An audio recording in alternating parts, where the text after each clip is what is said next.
getting over the fear is the hinge.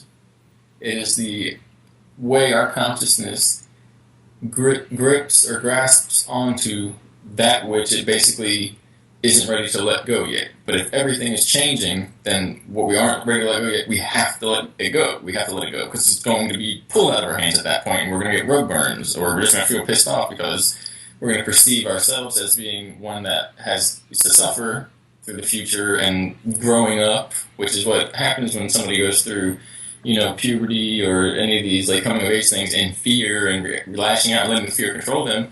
It shades or decides and paints how the future is going to end up. But the thing is, it happens anyway, and so all we have to do is let go, and it'll all go. So we do this by drawing. We take the blueprint of reality, and then we apply it to life. We build a machine. We do whatever it is. We find the treasure. So it can be likened to a map or a machine even. So it's like, well, what happens? You get somebody else's blueprint and it doesn't work. It's dangerous. Mm-hmm. All right. Well, if it doesn't work, as soon as you feel no confident in it, you don't have to keep voting for it or whatever it is. You just throw it on the ground and go get another one. Mm-hmm. And also, don't use when you found on the street. That's not going to. That's anyway. Mm-hmm. Cool. People don't know. Mm-hmm. It's all metaphor. Mm-hmm. And so build your blueprint off of what you know, and you know works, and extrapolate from there, and it'll guide you. Exactly. Everything will guide you. Mm-hmm. The point is, though, you think, well, it's all about knowledge. Mm-hmm. It is a lot about knowledge, but that's not going to make or break it. The truth is that it's all about that care, which relates to compassion, but more so intention. Do you want it to be crappy, or do you want it to be good? Exactly. And not good, but on point. Crisp, clear, accurate, makes sense, corresponds up and down through the levels, is balanced. So if you build your blueprint, of course, you build your map, you draw your map out with clear intentions of, I am leading myself here, and I'm doing this for the benefit of so-and-so, humanity and self.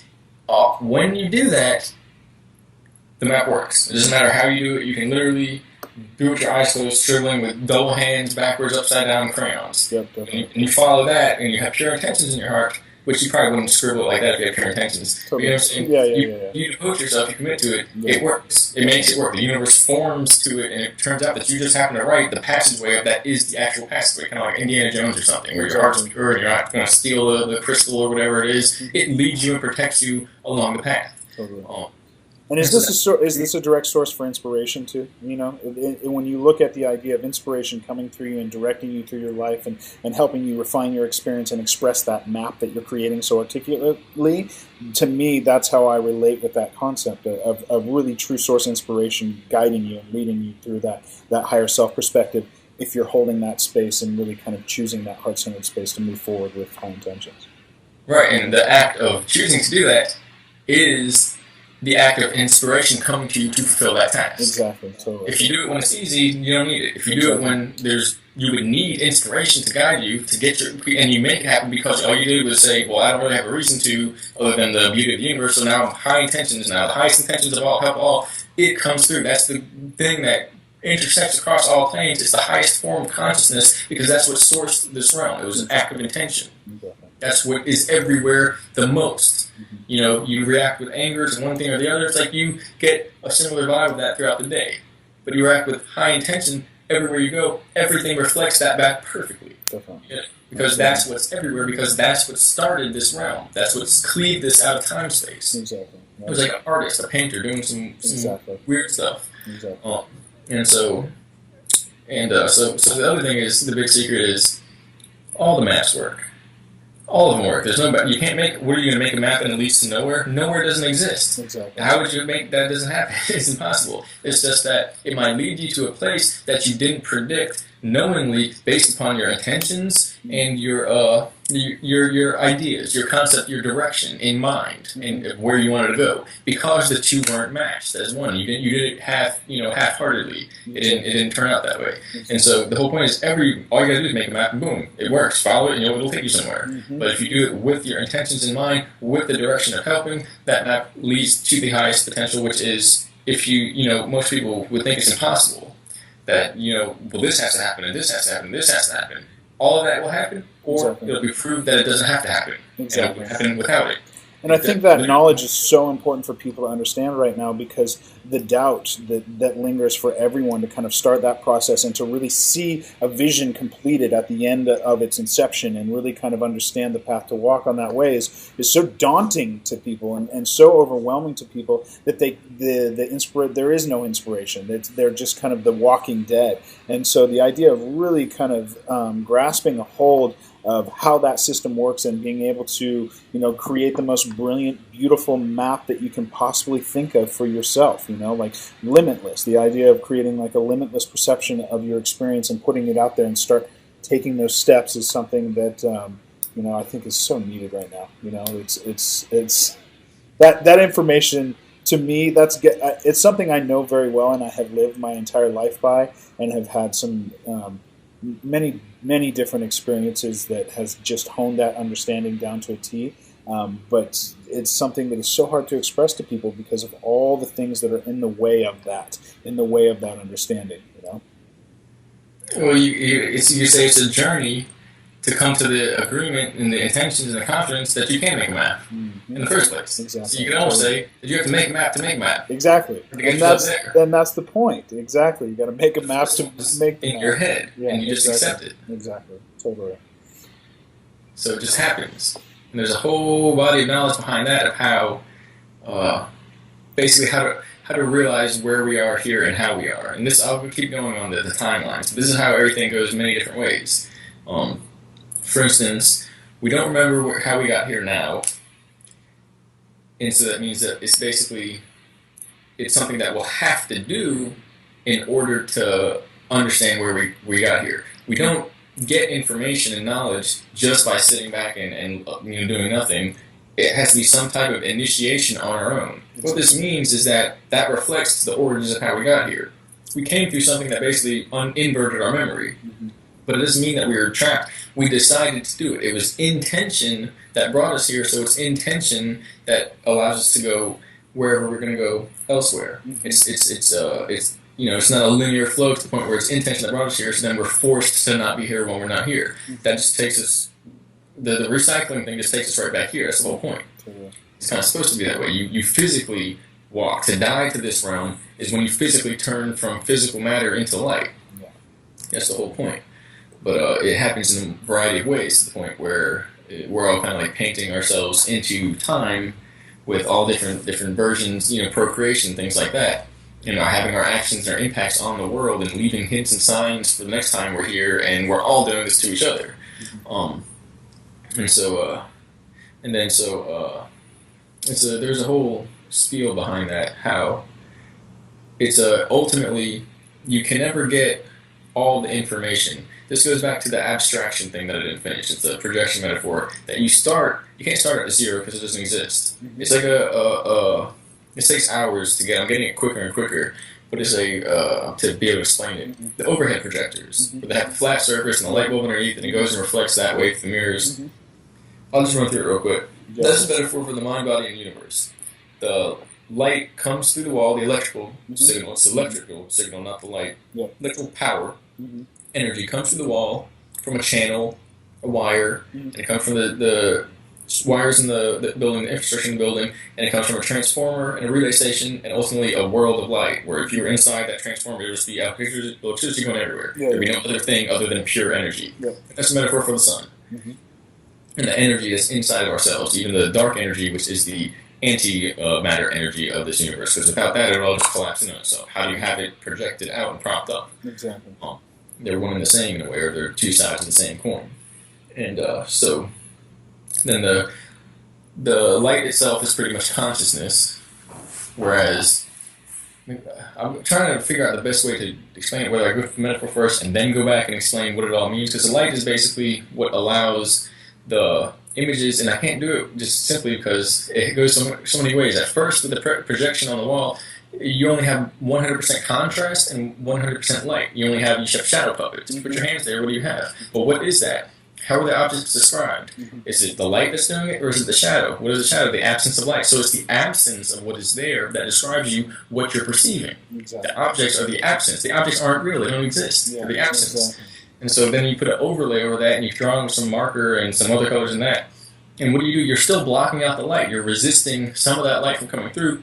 But now you're getting a shaded gradient of different color spectrums, different frequencies. And from there you can get depth from the contrast, which the depth comes from just from the contrast being slightly less contrasting, slightly see-through. Then you get depth because you get different shadows and angles. When you add color, then you get different shapes and geometries and all the multiplicities of things in the universe. Living things, inorganic things, food, materials, living structure, all the things that make a universe what it is comes out of that spectrum of colors and change, variance, duality, difference, and variety.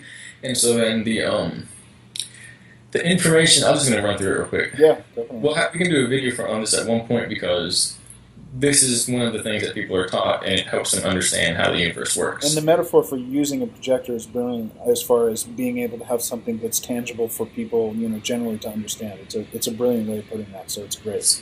So that's where allegories come from. I see it got broken off before, because the king, the messianic things, the guys that you go around, you talk so long, guys start writing down what you say, and you have scribes. Mm-hmm. That's how a king is supposed to look like and be. The powerful guy who controls everything. Some guy writes down everything he says because it's so good. Totally. It's just a farce. It's a make-believe version of that. I mean, it still exists, and it has, especially if we're in a draconian system, well, you need somebody to organize things in a forceful hand. Otherwise, people just go crazy and steal each other's stuff. So you need some badass in charge of everything. Exactly. Totally. Maintaining peace. Mm-hmm. Totally. But after you have that point, you don't need it anymore, and it's holding everybody back. But it also relates to these guys that would go around and everyone would listen to them speak, to the point where now, thousands of years later, people still write down and translate what they were saying and think about it and learn from it. It's all just an interplay and a retranslation from one society to the next. Exactly. But everything is metaphors, and so metaphors, getting the image of somebody's mind, it wraps up all these kind of confusing concepts in lyrical, poetic, mathematical formulae, and it puts them all into one scene. And once you have the whole scene, you can't forget one part or another because it no longer makes sense. Exactly. So it's a way to get the whole concept. Mm-hmm. I almost don't want to even start saying it.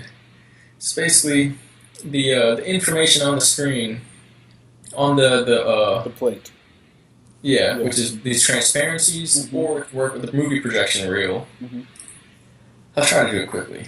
And so basically, that is dictated, if it's a movie projection, it's dictated by the producer and the director and the cast and crew and all that. And they put together this beautiful idea from many different angles, and it's all carefully thought out. Mm-hmm. It's the same with a teacher in the classroom putting transparency slides on the screen, the glass. Mm-hmm. And it could be mathematical equations, it could be concepts for the day, words and vocabulary that they're learning. It could be a story in a storybook with a beginning, middle, and end, an antagonist, protagonist, and a theme, a moral, a reason that comes out of it, etc. And it could literally be pictures they're drawing on, frame by frame, scene by scene. So the teacher knows it's a projection. They're the ones writing the script. Exactly.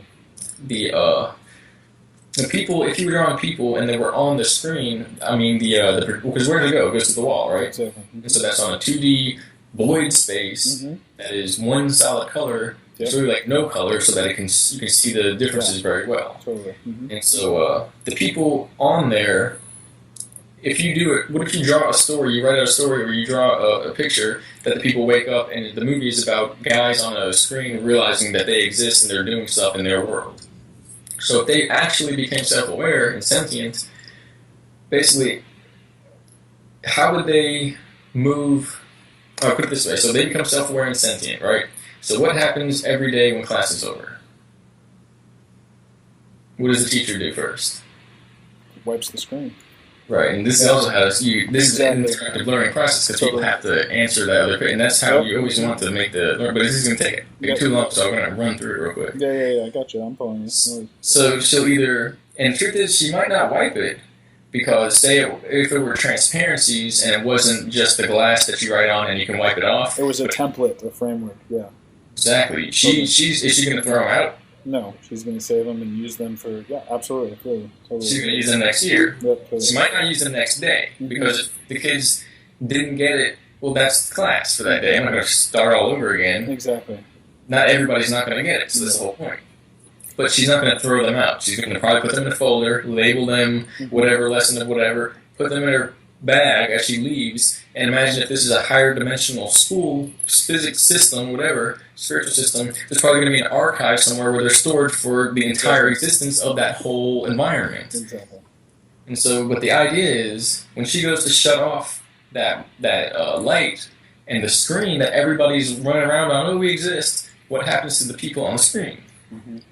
So basically, they wouldn't exist at that point in time. And then she'll go and do what with the screen that's hanging from the wall? She'll roll it back up into the containment zone. Mm-hmm. So the material world, which is basically a two-dimensionally flat surface, gets rolled up into this alternate dimension where now there's no more difference, change, time, or action. It's just frozen space. It's what it is. And they'll have to wait in that place, that stuck place, hoping that the next day she comes back, she pulls the screen out and does another lesson. And imagine now she does a lesson, but it's this different one, and you have people in that world going, kind of weird. There's like demon spirits floating around that didn't make the cut last time, and they're angered spirits basically stuck because they have nowhere else to go. Totally.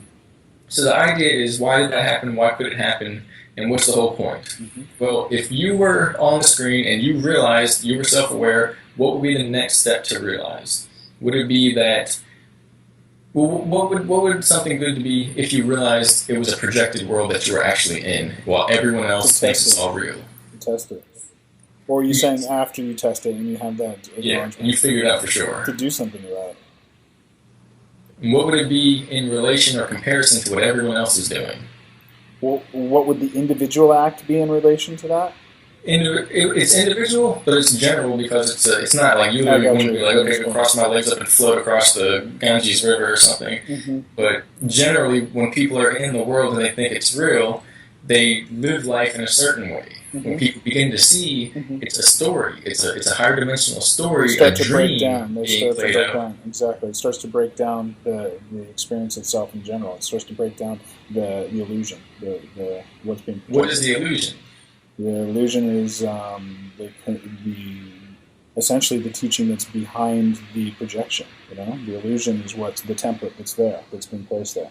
And the projection, the illusion, is usually to maintain the projection. And to maintain the projection, usually what do? You gather materials, you keep it going. You struggle against the change of leaving the projection and do everything you can to get more materials, more stuff, and more power in that made-up projection dream world, not realizing some person is in front of a monitor drawing it all out. And they have to actually write the part of the story in order for you to even come to that conclusion in the first place. So the idea is, it's a great the first thing a person does is realize it's not as it seems. Yeah. There's another world out there, but they didn't yet come to that direct awareness of the world. They just know that this world's not the only one. It can't be. Exactly, totally. Mm-hmm. So then everyone around them is going along with the projection, so they don't have to do that anymore. They break free from that. And that's the nagging itch, I think, that's in the back of many people's minds. You have that nagging itch continually over and over. Well, what's a better way to prove that it's not real by completely falsifying every aspect of it for those that believe, yeah, we're doing the right thing and this is real, and it just completely turns it like spaghetti bubble on its head. Totally. Like, that's the secret. That's the secret. That's the, I hate to say it, the craziness behind these societies that basically are doing this chaos method to wake people up. Totally. That's the idea behind it. That if they get past the chaos, that means they found the order. And it's because it's within them, because they didn't give it to them. They let them walk through the flames of death and the fire of anguish and lower consciousness. And it presented itself. Exactly, and it presented itself in the end. That's interesting. And so, but it doesn't end there. It never ends there. Of course. The idea is, after that person realizes that's really like, no, this is what it is fucking bullshitting, because they haven't experienced the nature outside the projection. Totally. Mm-hmm. And they haven't examined things to first figure out that when you think this and then this happens, it's like, that's not how it's supposed to be. Somebody is orchestrating this shit from a higher plane, orchestrating time and events. And that's where the inner vision happens, that whole process of seeing becomes, or helps shape somebody's awareness and expansion. Mm-hmm. And so the idea is, what would you do, and how would you do it? You would want to, now that you know this isn't the real world, it is the real world, but there's something larger, there's something bigger, and this is a projection from something more pure. This is the shadow world. We're basically colored, shaded, depth giving depth with shade, complicated shadow puppets. That's basically what a human is. Where there's a higher source of energy, and then it degrades and particle decay and goes into this, and then angular momentum gradient out into time and consciousness, and we get bodies. We get organic material bodies that go through a spectrum of existence that we call life. Exactly. Yep. And we experience certain things based upon how we interact with this choose your own adventure story. Mm-hmm. So it's always based on consciousness, but it's mixed with matters. It's literally this gradient, like a simulated. I don't know how to describe it, but the point is, well, then what would you do, and what would you want to do, and what would you? How would you do it? Yeah, what would you do? Do you have a guess, an answer, even though you know it all?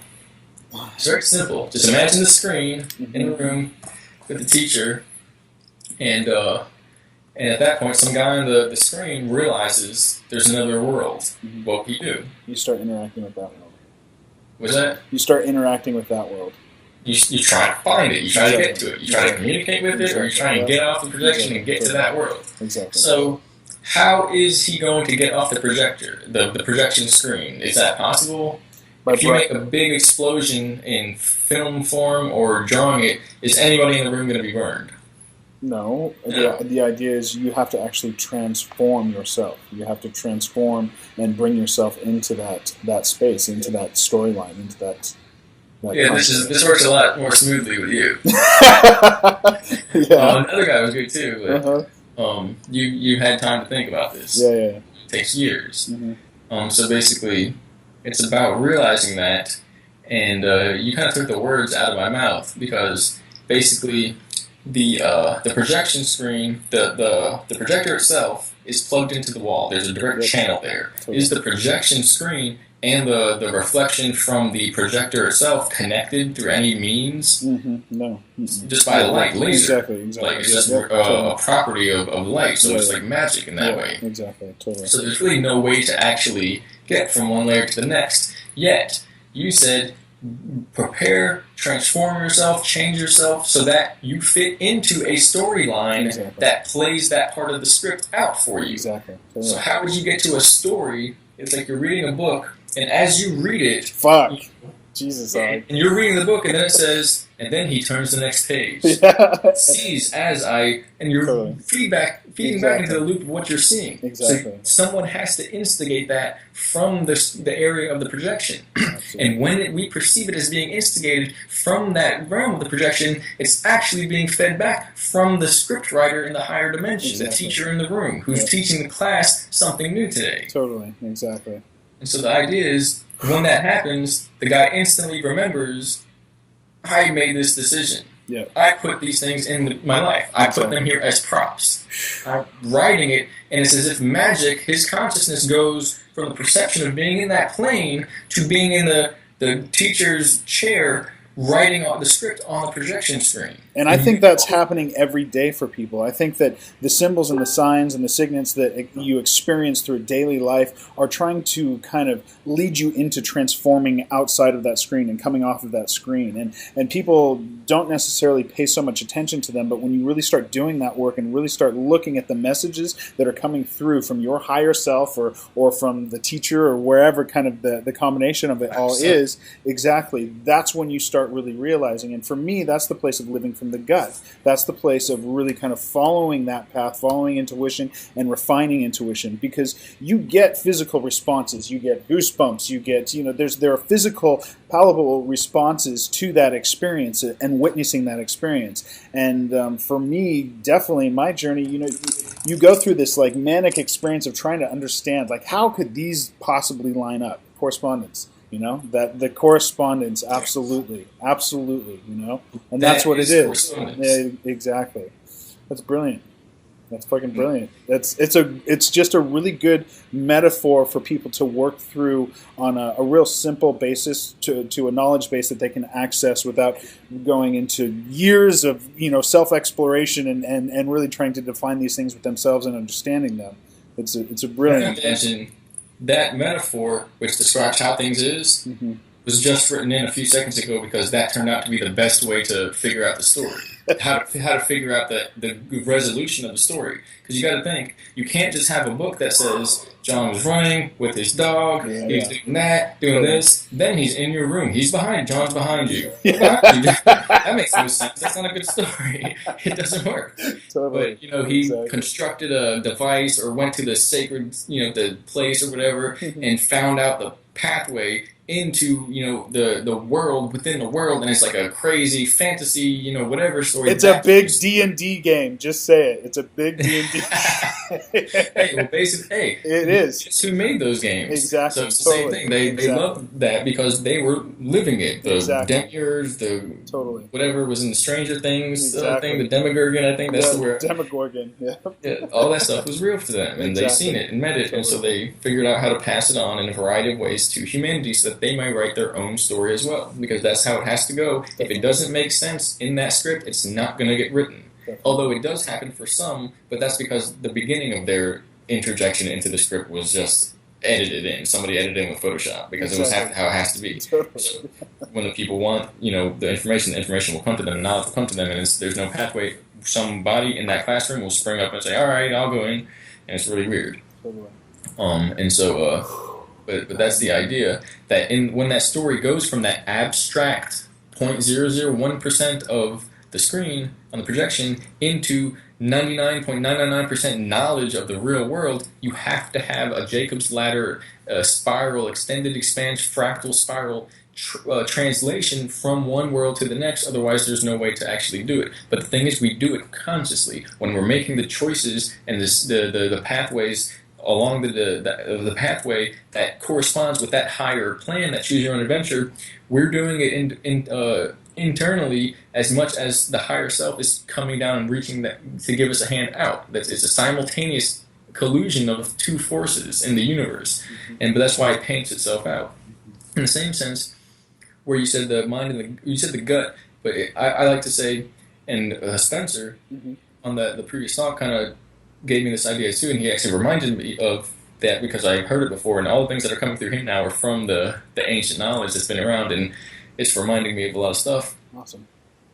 But you have the mind intelligence, you have the heart intelligence, and you have the gut or intuition intelligence. That's when only when you have the three of them together are you whole, and are you present, and are the decisions or the choices that you make actually you. When it's one or the other, it's an external influence, leaning over, flopping, the triangle isn't perfectly spinning, it's getting dragged around by the forces of nature. Yep, totally. And so when those things happen, that's the signal to the higher level to transfer more power into the creationary process of the actions you are taking. As long as the intentions are there. It's literally like an unlocking code. And you can't do that unless you really want to do it. Totally. And you can't really want to do it to the point of making a universe unless it's your whole spirit and being coming through. But you have to have a good fucking reason to do it. But that's where a mom can put the Game Shark, the hack in, change the value of their strength up to 1,000% and lift the car off somebody. And a lot of people say that's not real, but I've seen this, not the studies, I've seen them do it to people in secret projects. Totally. You can, with enough adrenaline, you can make somebody become as strong as the Hulk. Is how it works. Yeah, totally. It's built into our code, but that's because we are literally a creator aspect of the realm of ourselves, and as well the props that are around us in the realm. We can bend it to our liking or our necessity. And so, but it's on that intention that comes from that whole body experience. And so they're trying to wrap that up real quick, because that can go on for hours because there's multiple layers. Because I actually got this from a lot of experiences, because that's basically what it is. And so the idea is to get our mind through this perception of a simultaneous occurrence, that the script we're in was not our actions as we're doing it now. It's actually when we are to make it off and when we are to realize it, it was already written before we even got there. It was something that was decided before time. As well, though, it's live updating, and you can do weird experiences where you have a cosmic fourth wall experience, and literally the teacher knocks up to the projection and goes, or she or he is writing that in, but it says, and then the teacher kicked him on his butt and said, "Wake up!" You know what I'm saying? It's like, what was that? That's impossible. And you can do that. You can write it in. It's all what you want. You can write in anything you want, but that's the whole point. If the story says, their kids are, these Stranger Things kids are chilling around in their room and then the Demogorgon bursts in, that doesn't make for a very good episode story. It's like they would do stuff like that back in the day. It's like not very interesting. They found a CIA compound, or filming the scenes of the CIA compound, the military, intelligence agency compound, and they're contacting another world through like the torture of these psychic kids that open up realms and portals to this advanced technology that accesses basically other dimensions. And then you have all that weird stuff. Then it's like, oh shit, that really makes you think. It fits into the story. If you were there watching the story, it's like, this is good, this is invigorating. We're in that point in the world where you can have these other beings come in. It doesn't have to be bad. That's just how it is. That's just interesting to people now because they're based on ignorance. So if you show them what the truth is in a fluffy way, they're just like, yeah, but what else is new? If you show them something shocking and scary, it sparks them into awareness because of the way they are now. But we're in the world where the story is, if people say, all right, there's aliens running the show and this, that, we're at the point now where people will go, that makes sense. I could see that being what it is. That's possible. Yeah. Before it couldn't work that way. Mm-hmm. Now it could be, if they write it in the story, it's not going to break the script. Exactly. It'll work. It'll play out. It'll definitely show. Same thing. It'll give the people the opportunity to go one way or the other, off the projection into the real world, or on the projection to do whatever they're going to do. I feel like they could write in anything at this point. That this point in time is in that place where that can be there. Well, they're holding it back. Nothing changes. Now, well, you could also do that. But you could just say, everybody off the script, everyone's a party in the classroom or something weird happens. Something that's unbelievable to another time period that now everything could happen. Exactly.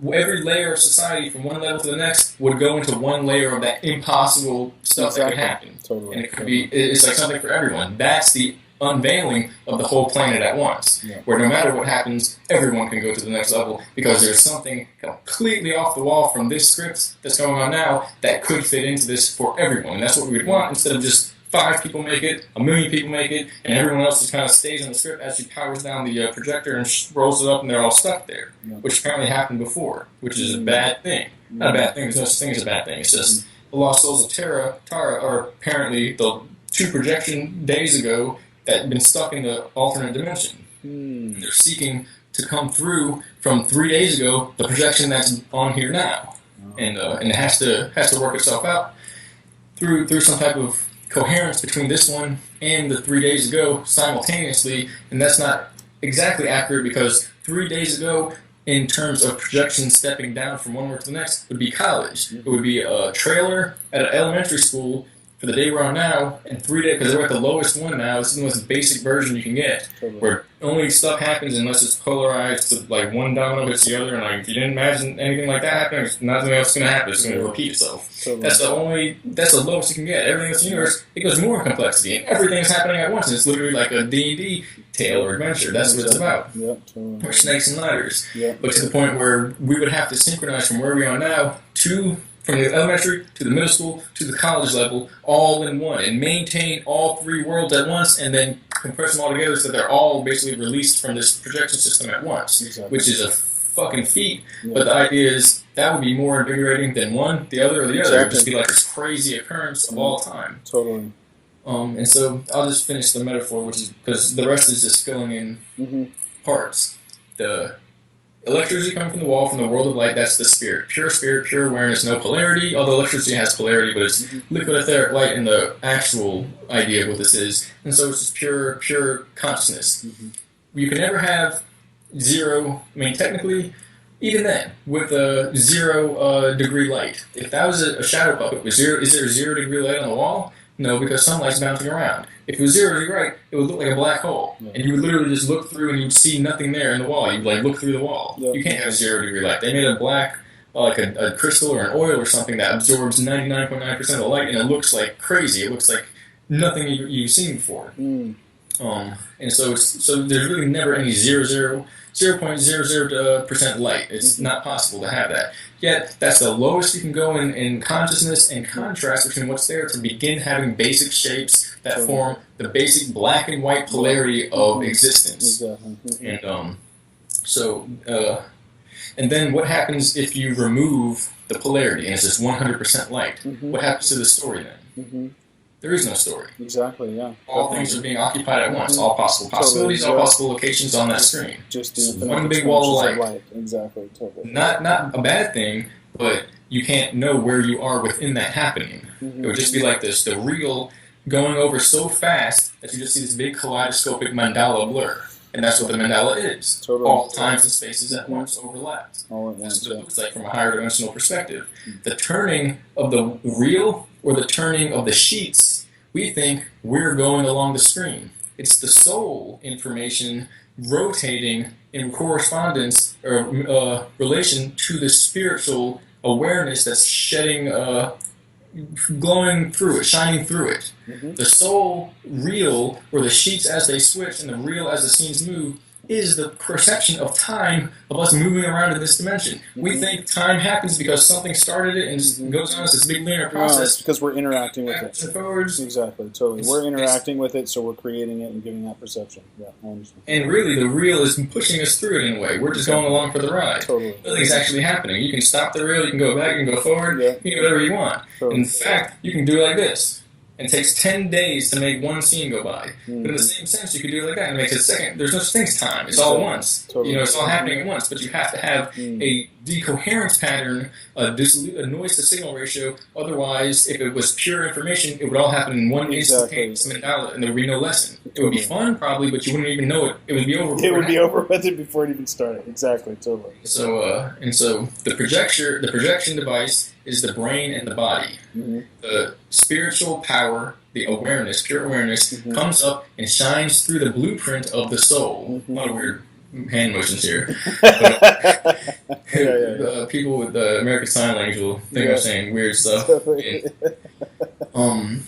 it shines through. The spirit shines through the soul, activates it, and creates this projection that we perceive on the screen, and where we think that's where our body is, but our body is actually the device, the brain and body that the light is flowing through to project the world around us. Mm-hmm. The screen is this 3.5 dimensional world where we experience these things. It's actually a 2-dimensional surface that all the things, it's the surface of an intersection of planes that we associate with the passage of time and the accumulation of awareness or knowledge or memories. Mm-hmm. And from that, there is the actual happening, and then there are many interpretations deep where we can see layer after layer of information of how it relates to ourself, and ourself being immaterial in another world, meaning you can abstract it to relate to anything you want until you get to the truth, the final truth, which means you've discovered all non-truths on the plane, which just means you navigated off of the plane. Mm-hmm. And so the screen is this universe, the fabric of space and time. Mm-hmm. The electrical energy is pure awareness. Mm-hmm. The light bulb is consciousness and the brain clicking on then. Mm-hmm. The machine itself is the brain and the body. Mm-hmm. The projection as it occurs is the experience of life. Mm-hmm. And the whole thing is basically, it's a projection from the soul level. Mm-hmm. And so there's a few more ways I could explain it and a few more things. Remember, think about the library that we go to afterwards. Totally. Nothing's ever lost. Totally. Nothing's ever erased. Yeah. And we're doing this as a job, more of a hobby. Exactly. Basically. Totally. Mm-hmm. So that's the projection metaphor.